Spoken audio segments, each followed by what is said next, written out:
बिस्मिल्लाहिर्रहमानिर्रहीम। आज हम सेकेंड ईयर क्लास का ऑनलाइन लेक्चर नंबर 11 डिस्कस कर रहे हैं। तो एक्सरसाइज हमारी 3.4 कंटिन्यू है। तो आज हम इसके रिमेनिंग क्वेश्चंस कंप्लीट करेंगे। तो क्वेश्चन नंबर ये हमारे पास नेक्स्ट है। अब इसके नंबरिंग लिखनी मैं भूल गया हूँ, तो आप इसको बुक से देख लें कि ये स्मार्ट सिलेबस का जो भी हमारा पिछले क्वेश्चन के बाद नेक्स्ट क्वेश्चन है। ठीक है, ये चौथा या पांचवा सवाल है क्वेश्चन नंबर 5 का। तो देखें, e की पावर 3x और 3 sin x minus cos x divided by sine square x है। इसकी हमने इंटीग्रेशन करनी है। तो ये आपको पता है स्पेशल टाइप चल रही है, जिसमें हम एक इंटीग्रल को सॉल्व करते हैं, एक वैसे का वैसे ही कट जाता है। तो पहले मैंने 3 sin x के नीचे साइन स्क्वायर x लिख लिया, कॉज x के नीचे साइन स्क्वायर x अलग लिख लिया। तो साइन स्क्वायर से कट के 3 sin x रह गया। कॉज भी साइन स्क्वायर से साइन स्क्वायर को बल्कि 2 दफा लिख लिया, sine x into sine x। ये 3 वैसे का वैसे ही है। ये तो साइन ऊपर आके ये को सीकेंड एक्स बन गया। ये कॉज नहीं है, को सीकेंड एक्स है।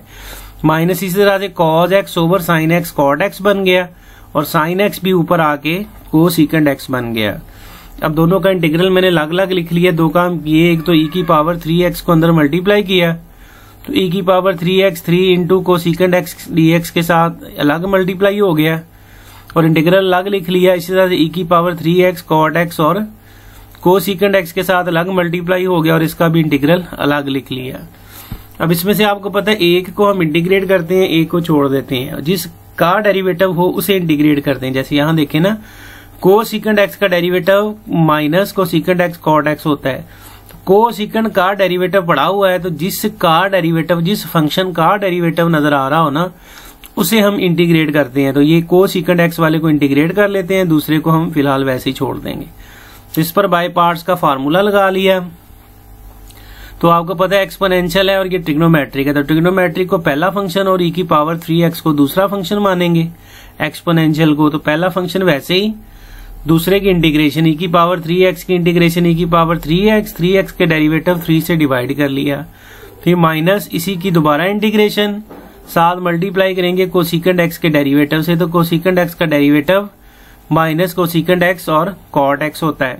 ठीक है, और बाकी ये वाला इंटीग्रल वैसे का वैसे ही लिख लिया।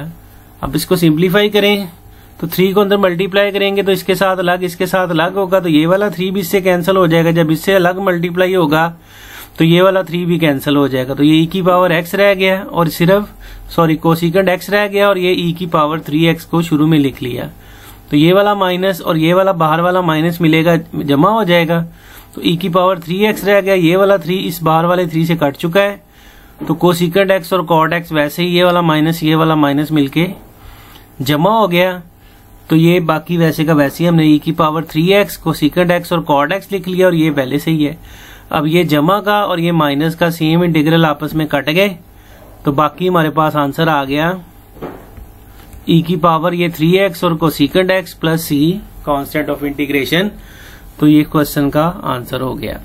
नेक्स्ट भी इसी तरह का ही है क्वेश्चन, इसी टाइप का ही है कि e की पावर 2x और minus sine x plus 2 cause x की इंटीग्रेशन करनी है। तो पहले तो इसको अंदर जरूरत दे दी, e की power 2x minus sine x के साथ अलग, e की power 2x 2 into cos 2x के साथ 2 इंटू 2 वैसे लिख लिया। कॉज x और e की पावर 2x इसके साथ अलग आ गई, और इंटीग्रल भी इन दोनों का अलग अलग लिख लिया, यानी अंदर मल्टीप्लाई करके इनका इंटीग्रल अलग अलग लिख लिया है। अब इसमें से किसी एक को इंटीग्रेट करना है, तो जिसका डेरिवेटिव नजर आ रहा हो तो उसको करते हैं। अब इसमें हम इसको देखना, कॉस का डेरिवेटिव माइनस साइन होता है, ये माइनस बाहर है साइन अंदर है। तो इसको इंटीग्रेट, पहले मैंने इसको इंटीग्रेट करने की कोशिश की, तो वो क्वेश्चन जो है वो अपनी डायरेक्शन की तरफ मूव नहीं किया, तो लिहाजा मैंने इसको क्रॉस कर दिया है। तो इसलिए जिसका डेरिवेटिव हो, यानी कॉस का डेरिवेटिव माइनस साइन, ये एज इट इज पड़ा हुआ है। तो फिर कॉज वाले को इंटीग्रेट करेंगे, इसको वैसे ही छोड़ लेंगे। तो ये वैसे ही पहला छोड़ लिया और दूसरे को इंटीग्रेट कर लिया। तो आपको पता है कि कॉज एक्स को फिर पहला, एक्सपोनेंशियल को दूसरा मानेंगे फंक्शन। तो पहला वैसे ही कॉज एक्स e की पावर 2x की इंटीग्रेशन e की पावर 2x ओवर 2 आ गई, फिर माइनस e की पावर 2x ओवर 2 की इंटीग्रेशन, लेकिन साथ मल्टीप्लाई करेंगे फर्स्ट का डेरिवेटिव। तो कॉस एक्स का डेरिवेटिव माइनस साइन एक्स होता है। ठीक है, तो ये आ जाएगा बराबर, फिर हमारे पास ये तो वैसे का वैसे ही लिख लिया। 2 को अंदर मल्टीप्लाई करेंगे तो ये वाला 2 कैंसिल, तो e की पावर कॉज एक्स और e की पावर 2x वैसे का वैसे ही, ये 2 जब इसके साथ ज़रब होगा तो ये वाला 2 भी बाहर वाले 2 से कैंसिल हो जाएगा, ये माइनस मिलके जमा हो जाएगा, तो ये साइन एक्स और ई की पावर 2x अंदर रह गया। अब डायरेक्टली देखें तो ये माइनस का ये जमा का इंटीग्रल पूरे का पूरा ही कैंसिल, तो बाकी ई की पावर 2x और cos x प्लस c इसका आंसर बन जाएगा। तो ये हो गया क्वेश्चन हमारे पास नंबर 5। अब 6 में भी ऐसे ही है तकरीबन, ये भी जरा इंपॉर्टेंट सवाल है और जरा स्पेशल तरीके से करने वाला क्वेश्चन है कि x ई की पावर x 1 प्लस x का होल स्क्वायर है। इसमें मैं स्पेशल जरा इसमें कैलकुलेशन कर रहा हूँ, ये थोड़ी याद रखनी पड़ेगी कि x है ना, इसमें -1 मैंने जमा किया और -1 को मैंने यानी 1 जमा और माइनस किया, यानी -1 जमा 1 अपने पास से लगाया, x आ गया बाहर ई की पावर x और नीचे 1 प्लस x का होल स्क्वायर dx वैसे ही। अब -1 के साथ ये ई की पावर x को अलग ज़रब दे ली और 1 प्लस x के साथ ई की पावर x को अलग ज़रब दे ली। ठीक है, अब इसको अलग अलग लिख लेंगे, -1 ई की पावर x के नीचे 1 प्लस x का होल स्क्वायर अलग ई की पावर x और इसके नीचे 1 प्लस x ई की पावर x के नीचे 1 प्लस x का होल स्क्वायर अलग आ गया, dx फिलहाल वैसे का वैसे ही। तो मजीद देखें, इसे सिंप्लीफाई करेंगे तो ये बन जाएगा हमारे पास, ये पहला तो वैसे का वैसे ही आ गया, इंटीग्रल अलग अलग लिखा कि -1/1 प्लस x का स्क्वायर ई की पावर x और dx इसका अलग लिख लिया। इसको भी सिंप्लीफाई करेंगे तो ये एक पावर नीचे कट जाएगी, तो 1/1 प्लस x ई की पावर x और dx इसका इंटीग्रल हमने अलग लिख लिया। अब एक को इंटीग्रेट करना है, एक को वैसे ही छोड़ना है। अब इसमें देखें ना, अगर गौर से आप ना 1/1 प्लस x का डेरिवेटिव निकाल लें, यानी 1 प्लस x ऊपर आएगा, इसकी पावर -1 हो जाएगी ना, इसका 1/1 प्लस x का डेरिवेटिव निकाल लें तो वो ये होता है -1/1 प्लस x स्क्वायर, यानी 1/1 प्लस x का ये डेरिवेटिव पड़ा है। तो जिसका डेरिवेटिव पड़ा हो तो आप उसको इंटीग्रेट करते हैं, दूसरे को वैसे ही छोड़ देते हैं, तो इसको वैसे ही छोड़ दिया, इस पर बाय पार्ट्स का फार्मूला लगा दिया, ये पहला फंक्शन ई की पावर x दूसरा फंक्शन, तो पहला वैसे ही दूसरे की इंटीग्रेशन ई की पावर x की ई की पावर x के डेरिवेटिव 1 से डिवाइड किया, वो लिखें या ना लिखें, तो माइनस ई की पावर x का दोबारा इंटीग्रल लेना है लेकिन साथ मल्टीप्लाई फर्स्ट का डेरिवेटिव, तो 1/1 प्लस x का डेरिवेटिव आप रफ में चाहे निकाल के देख लें, ये -1/1 प्लस x स्क्वायर आता है, यानी 1 प्लस x को ऊपर ले जाएंगे ना, पावर -1 बनेगी, तो पावर रूल से सिंप्लीफाई करेंगे तो ये आंसर आएगा, यानी पहले फंक्शन का ये डेरिवेटिव आ गया।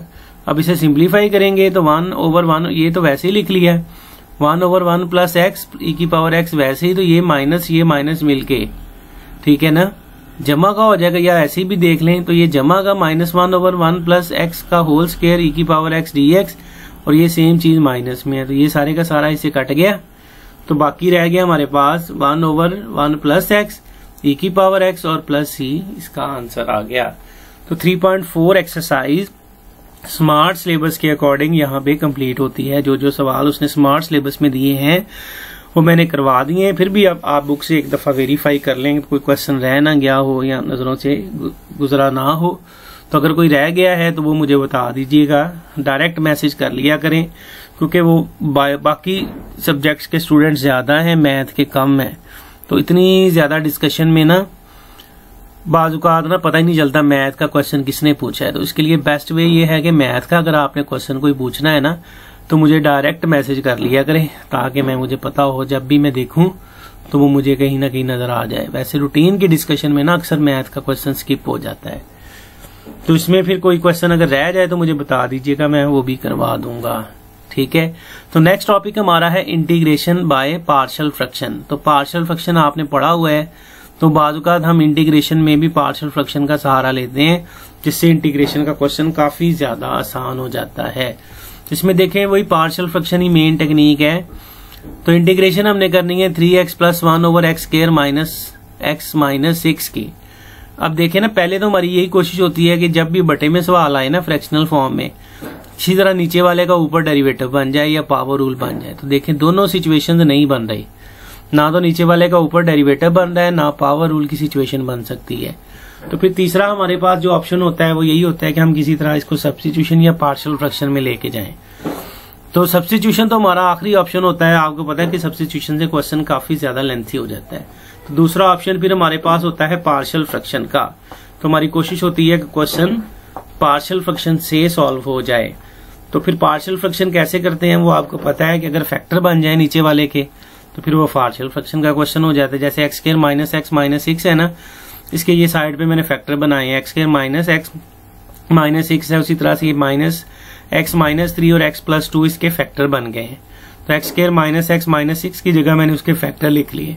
तो ये first type of the partial fraction बन गई है। तो इसको सिंपल जैसे हम पार्शियल फ्रैक्शन करते थे वैसे पार्शियल फ्रैक्शन कर लेंगे कि 3x प्लस 1 एक्स माइनस 3 और एक्स प्लस 2 आ गया।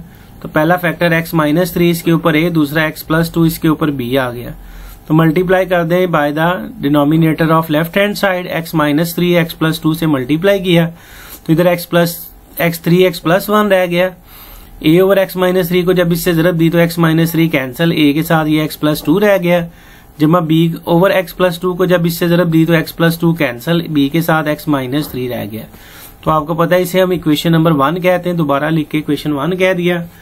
अब बारी बारी जीरो करते हैं। पहले ए के नीचे वाले को जीरो, तो ए के नीचे एक्स माइनस 3 है, तो एक्स माइनस 3 को जीरो किया तो एक्स की वैल्यू 3 आ गई, जिसे इक्वेशन नंबर 1 में पुट कर लिया। तो इक्वेशन नंबर 1 बन गई 3 एक्स की जगह पे 3 प्लस 1, ठीक है। और साथ ये सिंपली, और इधर भी एक्स की जगह पे 3 पुट किया प्लस 2, और इधर 3 पुट करेंगे तो 3 माइनस 3 ये 0 हो रहा है। तो फिर एक्स की वैल्यू यहां से हमारे पास 2 आ गई। इसी तरह से इसमें भी x प्लस 2 बराबर 0, एक्स की वैल्यू माइनस 2 पुट करेंगे इक्वेशन नंबर 1 में, तो जो बन गई x की जगह पे माइनस 2 प्लस 1, b x की जगह पे माइनस 2, a 0 हो जाएगा तो b की वैल्यू 1 आ गई। तो a की जगह हमने पार्शियल फ्रैक्शन में a की वैल्यू, b की जगह b की वैल्यू लगा ली।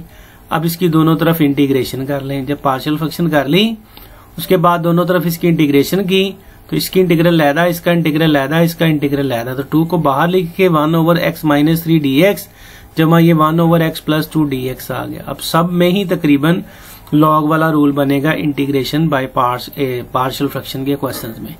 अब देखें ना, नीचे x माइनस 3 है, ऊपर 1, यानी नीचे वाले का ऊपर डेरिवेटिव है। x माइनस 3 का डेरिवेटिव 1 होता है तो नीचे वाले फंक्शन का ऊपर डेरिवेटिव है, तो नीचे वाले के साथ नेचुरल लॉग लगा दें, इंटीग्रेशन हो जाएगी। प्लस इसी तरह से इसमें भी नीचे वाले का ऊपर डेरिवेटिव है तो नीचे वाले के साथ नेचुरल लॉग लगा दिया तो इसकी भी इंटीग्रेशन हो गई। Plus C constant of integration इसका आंसर आ जाएगा।